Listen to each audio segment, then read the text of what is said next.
Ciao, I am Father Andrew Recepcion, greeting you from Rome. Welcome to my YouTube channel. Today, let us reflect on the life of Saint Lorenzo Ruiz, the first Filipino saint. What is striking about the feast of Saint Lorenzo Ruiz is that the first saint of the Philippines canonized by the Church is a lay person, a layman. And here, the insight is important for all of us, that holiness is not reserved to priests, nuns, and religious. Holiness is for all Christians. And therefore, we are all called to be holy. And what is holiness? Holiness, in the case of Saint Lorenzo Ruiz, was martyrdom. He was given by God the grace to give his life as a martyr.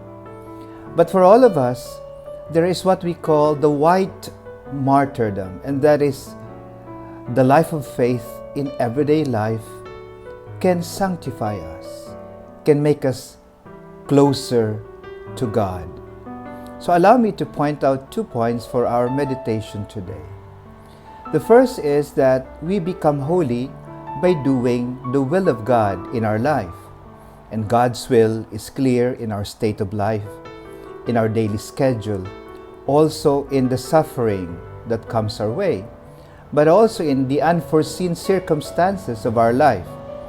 And here, the second point comes into evidence because Saint Lorenzo Ruiz, who was a catechist, a secretary of the parish, had an unfortunate situation in his life that forced him to leave the country with the Dominican missionaries. But it was this unfortunate event that became the instrument that God used for him to give witness to his faith. So the second point is that nothing happens by chance in our life. Whatever happens to us, if we see it from God's point of view, we realize that there is always a call of God. There is always that particular invitation of God for us to give witness to Him, to give our life to Him. So today, let us do God's will moment by moment, whatever God has entrusted us with. If I am a teacher, I teach well. If I am a banker, I do my job very well. If I am a housewife, I stay at home, I do all the house chores out of love for Jesus. That will sanctify me.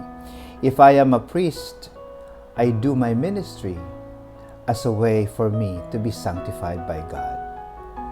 And if something happens that we do not expect, let us not be worried, because God must be telling us something from that circumstance or from that situation, because nothing happens by chance. In God, there is no coincidence. There is only God's incidence, His plan. God bless you.